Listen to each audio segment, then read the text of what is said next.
Mes salutations peuple de France. Information de Benjamin Fulford du 27 avril 2020. La chute de l'esclavage de la dette babylonienne aux États-Unis est pleinement engagée. Une masse critique de près de 30% des Américains ne paient plus les locations de leurs automobiles, leurs prêts étudiants, leurs loyers, leurs prêts hypothécaires, les emprunts de leurs entreprises, etc. Cela rend mathématiquement certain que le système d'esclavage de la dette babylonienne est insolvable et en voie d'effondrement. Le fait que le Trésor des États-Unis ait commencé à distribuer de l'argent, et non des certificats de dette, directement aux gens est un indice supplémentaire que l'esclavage de la dette prend fin. Il y a également eu des arrestations massives de pédophiles.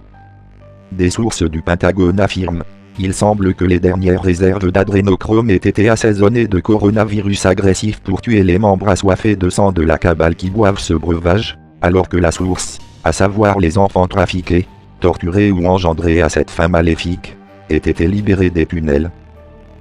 Pour ceux d'entre vous qui n'arrivent pas à y croire, les États-Unis ont été infiltrés par un groupe de satanistes qui, entre autres, torturent des enfants afin d'en extraire une espèce d'adrénaline très concentrée appelée adrénochrome.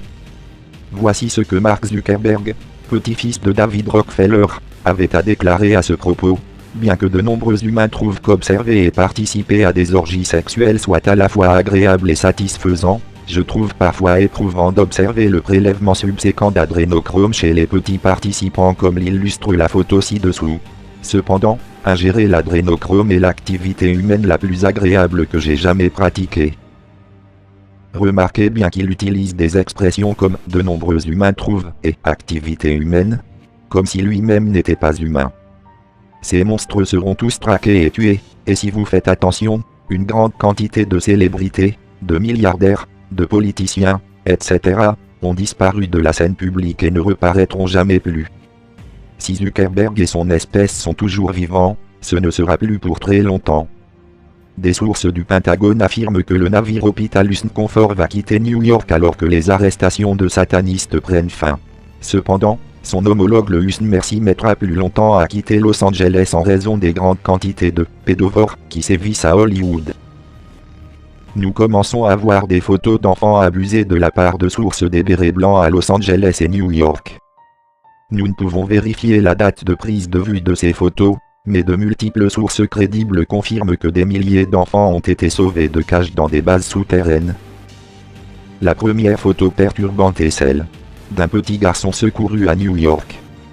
Les yeux au beurre noir résultent du traumatisme du viol et les célébrités s'amusent parfois de ce phénomène en se maquillant avec des yeux de panda.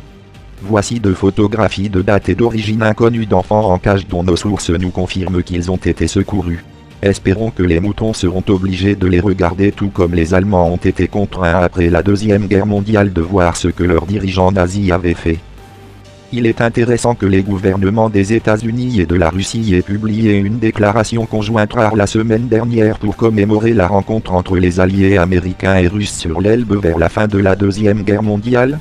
La rencontre sur l'Elbe représente le point culminant des énormes efforts consentis par les nombreux pays et peuples qui ont allié leurs forces. Une lutte commune qui a exigé d'énormes sacrifices de la part de millions de soldats, de marins et de citoyens sur les multiples théâtres d'opération de la guerre. Les travailleurs et les ouvriers ont joué un rôle crucial pour doter les forces alliées des moyens nécessaires à la victoire. En mettant de côté les différences, générant de la confiance, et coopérant en vue d'une plus grande cause. Comme nous travaillons aujourd'hui pour affronter les épreuves les plus cruciales du XXIe siècle, nous rendons hommage à la valeur et au courage de ceux qui ont combattu ensemble pour vaincre le fascisme. L'effondrement des oligarques qui ont présidé à ce système continue alors que les vautours sionistes des multinationales cotées en bourse, des fonds spéculatifs et des capitaux propres sont privés de l'argent du plan de relance par le président des États-Unis Donald Trump, y compris les universités d'élite de Livileag Étoile. Selon des sources du Pentagone, Étoile Livileag est un groupe de 8 universités privées du nord-est des États-Unis. Elles sont parmi les universités les plus anciennes, 7 ont été fondées par le Britannique avant l'indépendance, et les plus prestigieuses du pays. Le terme Ivy League a des connotations d'excellence universitaire, de grande sélectivité des admissions ainsi que d'élitisme social.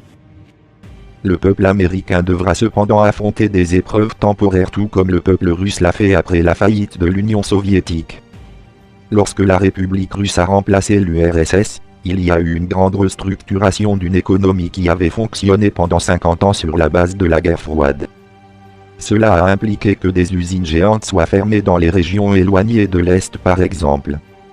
Le résultat a été le déplacement et le chômage temporaire de nombreuses personnes. Aux États-Unis, l'actuel confinement des entreprises non vitales est un bon indicateur des parties de l'économie qui ne sont pas essentielles à la vie humaine. Les parties les plus parasitaires et inutiles de l'économie américaine sont les secteurs financiers et médical. Ils devront être réduits d'au moins 50%. Le complexe militaro-industriel devra également subir une restructuration douloureuse d'épée à transformer en soc de charrue. Le prix négatif du pétrole va mettre au chômage les négociants du pétrole et paralyser la production de pétrole et de gaz de schiste, celle de la mer du Nord, et d'autres productions onéreuses de pétrole. C'est pourquoi 40% des Américains ont maintenant du mal à mettre de la nourriture sur la table. Une des raisons pour lesquelles Trump a déployé 1 million de gardes nationaux était de s'assurer que tous les Américains allaient disposer des nécessités de base durant cette période de transition. L'article ci-dessous montre comment la garde nationale a été déployée aux banques alimentaires. Cependant, une fois que le superflu aura été éliminé du système, un boom sans précédent va s'en suivre avec certitude. Voici ce qu'une source dirigeante du MISIS avait à dire sur la situation. Le nouveau système financier a été déconnecté de tout contrôle occulte. Cela signifie que la tentative d'utiliser des armes biologiques pour pirater le système a été avortée. L'affaire du Covid-19, certificat de vaccination I-19, faisait partie d'un plan plus vaste au niveau mondial qui était valable au fond, mais dont certains participants ont fait preuve d'un zèle excessif. Monsieur Gates en particulier. Tenir le monde en otage au bout d'une seringue empoisonnée ne va pas marcher. Les satanistes, de leur côté, n'ont pas encore abandonné la partie et menacent de déclencher une autre vague d'attaques électromagnétiques. Ci-dessous, voici certaines menaces proférées par une source qui est actuellement interrogée par la police. Nous vivons assurément la fin des temps. Je vous ai prévenu auparavant qu'il allait se produire un événement qui se manifestera au niveau mondial entre le 3 et le 13 mai. Il s'agit de la 3e vague électromagnétique qui frappera Mer Gaïa. Je vous ai dit il y a quelques semaines, qu'il y aura un total de 7 vagues électromagnétiques qui s'étendront sur près de 18 mois. Lorsque ce sera terminé, nous serons dans un nouveau monde de 5D. Voyez comment les médias exploitent cela dès maintenant. Ceci est même plus proche de la vérité. Nous avons vu ce film auparavant et nous le vivons à présent, a déclaré Peter Pry, un des meilleurs experts du pays dans le domaine des impulsions électromagnétiques. Le tueur de réseaux électriques qui nous menace à partir du soleil et d'armes aux mains de la Chine. En d'autres termes, ils espèrent encore organiser des attaques électromagnétiques et autres dans une tentative d'opposer la Chine et les États-Unis et de déclencher leur Armageddon tant espéré. Il y a de nombreuses preuves à présent que la pandémie du coronavirus est une combinaison d'une attaque avortée d'armes biologiques et d'une attaque électromagnétique plus mortelle utilisant la 5G. Le lien ci-dessous vers un article scientifique montre la corrélation étroite entre les morts de la pandémie et le déploiement de la 5G. Des sources de l'ANSA et du MISIS affirment qu'elles disposent de renseignements sur une sorte d'attaque meurtrière à grande échelle ou aux alentours du 11 mai sur New York ou Washington DC, dont les satanistes vont rendre responsable la Chine. Pour empêcher d'autres attaques, les cadres dirigeants impliqués dans la promotion de la 5G sont en train d'être systématiquement évincés. Le départ le plus important de la semaine dernière était Randall Stephenson, le président d'AT&T. Étant donné qu'AT&T possède CNN, il est possible que ce réseau soit finalement contraint à commencer de publier la vérité. À propos de vérité, le porte-parole nouvellement désigné du département de la santé et des services humanitaires des États-Unis, HHS, Michael Caputo, a accusé George Soros et la famille Rothschild de tenter d'exploiter la pandémie du coronavirus en faveur de leur propre projet. Les satanistes ont également endossé la responsabilité du meurtre de l'homme fort de la Corée du Nord, Kim Jong-un, en déclarant « Ils ont pointé sur lui une arme à énergie virale avancée et l'ont irradié. Ils ont fait mouche et les morgellons n'ont pas tardé à proliférer. Les morgellons issus de la recherche biologique l'ont court-circuité en s'emparant de son corps et en arrêtant son système électrique. En termes médicaux, son alimentation en sodium s'est déréglée. Devinez qui a fait cela? En Corée du Sud, lorsque Kim Jong-un est venu à la frontière pour rencontrer Trump le 30 juin 2019. Trump était au courant que c'était un gros coup monté. Trump est délibérément resté immobile. Dans sa jeunesse, Kim Jong-un a été transformé en un psychopathe brutal. Son père l'a obligé à assister à des meurtres dès le plus jeune âge, afin qu'il ne faiblisse pas, comme c'est l'usage parmi les familles Illuminati. Bien sûr, la véritable raison pour laquelle il voulait attaquer Kim est qu'il refusait de leur céder les énormes ressources en minerais de la Corée du Nord afin d'éviter la faillite de la société anonyme des États-Unis appartenant aux Rothschild Illuminati. C'était une tentative de plus de provoquer une guerre entre les États-Unis et la Chine en faisant croire que les Américains étaient responsables de sa mort.